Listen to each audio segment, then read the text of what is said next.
Dneska se mě kamarádi a rodina ptají, proč jdu do politiky. Ty důvody jsou tři.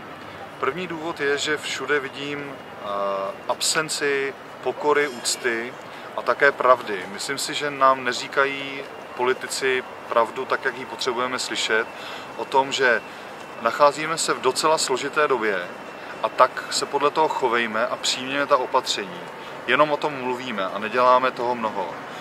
Další důvod je, že se úplně vytratila politická kultura a bohužel společnost začala být velmi vulgární, hašteřivá a nikoliv přátelská, kamarádská, taková, jací my Češi jsme.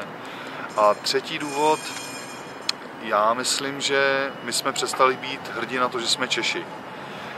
Slyším to v zahraničí, když jsem na pláži, v Bulharsku jsem byl a tam vedle rodina naprosto bezostyšně pomlouvala naší zemi. A slyším to tady i na ulicích, slyším to od lidí, kteří říkají, vždyť se stydím za to, že jsme Češi. Proboha, nestyďme se, ať nám to ukážou, jaký jsme Češi. Vždyť na to máme. Já myslím, že je správný být tady, žít tady a je hlavně správný se radovat z toho, že jsem Čech. Já nejsem nacionalista. Já jsem člověk, který jenom miluje prostě svoji zemi a nechci, aby lidi odcházeli za prací mladí do Silicon Valley. Já chci, aby tady zůstali. Chci, aby prostě tady ukázali světu, že máme na moderní technologie, máme na IT, máme na spoustu věcí. A taky to říkám a nestydím se za to. A proto jdu do politiky, protože ta kultura politická je špatná.